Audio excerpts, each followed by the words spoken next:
लक्ष्मण ने तुम्हारे लिए त्याग इतना किया कि अपनी पत्नी को 14 वर्ष के लिए त्याग दिया। कोई नहीं कर सकता। राम अपनी नींद को भी त्याग दिया। राम अपनी क्षुधा को भी त्याग दिया, भूख को भी त्याग दिया। राम जी बोले, गुरुदेव आपने बिल्कुल सत्य कहा। लक्ष्मण ने मेरे लिए अपनी पत्नी उर्मिला का त्याग कर दिया, मेरे लिए अपनी नींद को भी त्याग दिया, लेकिन क्षुधा को नहीं त्यागा, भूख नहीं त्यागी। रोजाना मैं फल लाता था और लक्ष्मण को खाने के लिए देता था। बुलाइए लक्ष्मण को, पूछिए मेरे सामने। लक्ष्मण जी को बुलाया। लक्ष्मण, मैं 3 फल लेकर के आता रोजाना, एक जानकी को देता, एक तुम्हें देता, एक स्वयं पाता। ये सत्य है या नहीं? लक्ष्मण जी ने कहा, बिल्कुल आप मुझे फल देते थे, क्या तुमने वो फल खाए नहीं? तब लक्ष्मण रो करके कहते हैं, भैया मुझे माफ कर देना, आपने जितने भी मुझे फल दिए मैंने एक भी फल नहीं खाया।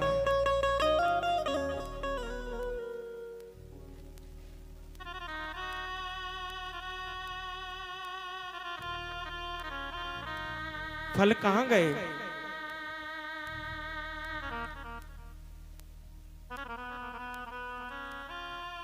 जब आप मुझे फल देते तो मैं बाण की नोक के ऊपर उस फल को सजाता और गुरुदेव के चरणों में अवध के लिए भेज दिया करता। गुरुदेव से पूछा, गुरुदेव ने फलों की पेटी ला करके सामने रख दी। राम जी ने आदेश दिया, जाओ इन फलों की गिनती की जाए। फलों की गिनती गई तो उसमें 4 फल कम निकले। राम बोले, लक्ष्मण 4 फल कहां गए? ये तो तुमने खाए। तब लक्ष्मण जी महाराज हिलकिया भर करके कहते हैं, नहीं भैया, मैंने एक भी फल नहीं खाया। जिस दिन हम अवध को छोड़ करके जा रहे थे ना, उस दिन तमसा नदी के किनारे हम लोगों ने विश्राम किया। न तो उस दिन फल आपने खाया, न मुझे खाने के लिए दिया। भैया दूसरा, जिस दिन हमें पता चला हमारे पिताजी इस धरा को छोड़ करके चले गए, भैया उस दिन न आपने फल खाया, न मैया जानकी को दिया, न मुझे खाने के लिए दिया। लखन तीसरा, जिस दिन मां जानकी का हरण करके रावण लेकर के गया, भैया उस दिन न फल आपने खाया, न मुझे खाने के लिए दिया। और चौथा भैया, जिस दिन मेघनाथ की वो शक्ति मेरे हृदय में लगी, वो बाण मेरे हृदय में लगा, मैं अचेतन हो करके आपकी गोद में पड़ा हुआ था। भैया उस दिन मुझे याद नहीं, शायद न तो आपने मुझे फल खाने के लिए दिया, न आपने फल खाया होगा। तब राम हिलकिया भर करके रो पड़े, लखन मुझे दुनिया में सब कुछ मिल सकता है, लेकिन लखन मुझे दुनिया में तेरे जैसा भाई नहीं मिल सकता। लखन मैं एक बार माँ बाप के ऋण से उऋण हो सकता हूँ, लेकिन भैया तेरे ऋण से मैं उऋण कैसे हो पाऊंगा? राम रोते रोते कहते हैं, लखन तू छोटा है, तूने मेरी हर बात को माना। भैया इस बार तो तू छोटा बन करके आया, तूने मेरी सेवा की, लेकिन जब द्वापर में मैं कृष्ण बन करके आऊंगा तो लखन मैं छोटा बन करके आऊंगा और तू बड़ा बन करके आएगा। जब तू बड़ा बन करके आएगा तो मैं अपने हाथों से भैया लखन तेरे चरणों को चापूंगा, तेरे चरण दबाऊंगा लखन, तेरे चरण दबाऊंगा।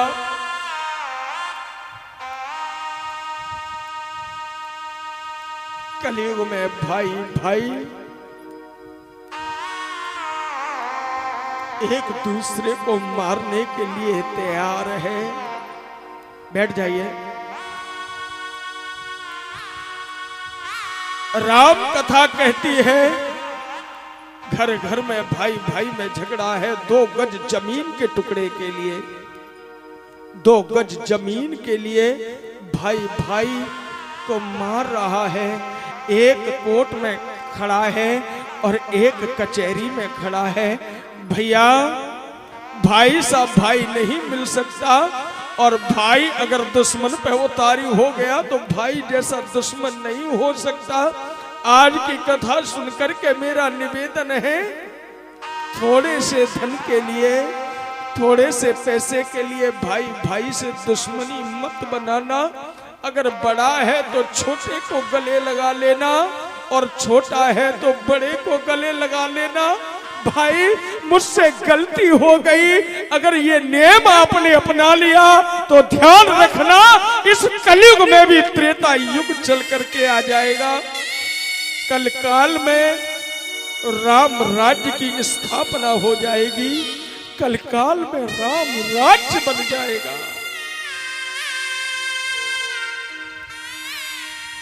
इसलिए मैंने कहा राम कथा जीवन जीना सिखाती है, राम कथा भाई भाई में प्रेम बनाती है, राम कथा बताती है परिवार में कैसे रहा जाता है, परिवार में कैसे जिया जाता है। और भागवत कथा जिंदगी को बनाती है, मोक्ष को बनाती है। इसलिए भागवत कथा में कृष्ण कथा से पहले राम कथा का वर्णन किया गया है। भाई भाई जैसा प्रेम, भाई भाई जैसा दुलार, दुनिया में आपको सब कुछ मिल जाएगा लेकिन भाई नहीं मिलेगा प्यारे। इसी की बातों में आकर के अपने भाई से कभी दुश्मनी मत करना, अपने भाई से बिगाड़ना मत। एक माँ की कोख से 2 बच्चों ने जन्म लिया। एक भाई कोर्ट में खड़ा है और एक भाई बंदूक ताने खड़ा है। मैं तुझे देखता हूं। अरे एक बार तो देख, जो खून तेरी रगों में है वही खून उसकी रगों में है। भैया खून खून के लिए उबार मारेगा, तुम्हें गले मिलना है, मारना काटना नहीं है। बस यही कारण है।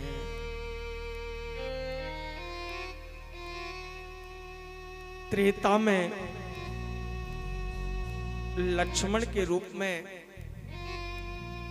वही शेषा अवतार छोटे बनकर के आए, राम बड़े थे, और द्वापर में वही राम कृष्ण के रूप में है। ये छोटे बनकर के आए हैं और शेष के रूप में बलराम जी बड़े बनकर के आए हैं। यहाँ दाऊ दादा के चरणों को चापा है, उनके चरणों को दबाया है, उनकी सेवा की है। गर्गाचार्य कहते हैं रे मैया, शुक्लो रक्तस्तथा पीतः इदानीं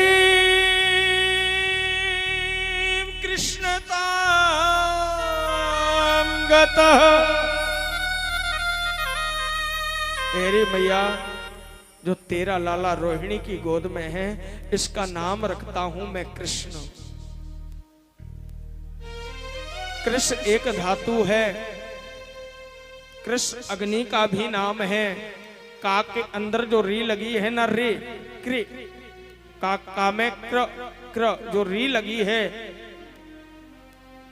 पहले जब जल भरा जाता था तो कुओं से जल आता था, अब तो घर घर में समर है। तो जब किसी का पात्र कुएं में गिर जाता तो एक आंकड़ा आता था, ऐसा ही टेढ़ा सा, उसको क्या बोलते थे? बिलैया, बिलैया। जब उसको कुएं में डालते तो उसमें से जो पात्र बर्तन गिर जाता, बाल्टी वगैरह, उसको निकालने का वो काम करता।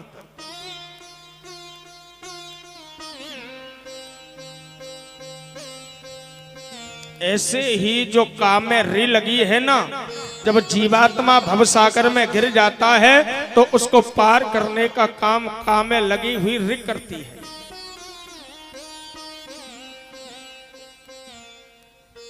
कृष्ण अग्नि है। अग्नि का काम क्या है? अग्नि का स्वभाव क्या है बताइए, बोलिए। अग्नि का स्वभाव क्या है? जलाना। मैंने एक दिन बताया था, आप भूल गए, इसलिए तो कहता हूं मैं कि कथा को सुनो। ये दुनिया है, आएगी जाएगी, जो होगा सो होगा। आप आए हैं कथा सुनने के लिए, सुनिएगा प्यारे। अग्नि का स्वभाव है जलाना। बच्चा हाथ रख दे तो अग्नि जला देती है, नहीं सोचती बच्चे ने छुआ। बूढ़ा हाथ लगा दे तो अग्नि जला देती है, नहीं सोचती बूढ़ा है। जवान छू ले तो भी जला देती है, नहीं सोचती ये जवान है, मेरा क्या बिगाड़ेगा। अग्नि का स्वभाव है जलाना। जैसे अग्नि का स्वभाव है जलाना, वैसे ही राम कृष्ण नाम का कार्य है ढेर सारे पापों को जला करके राख कर देना प्यारे। चाहे राम कहो चाहे कृष्ण कहो, जग में सुंदर हैं दो नाम। चाहे कृष्ण कहो या राम, राम कहो कृष्ण कहो।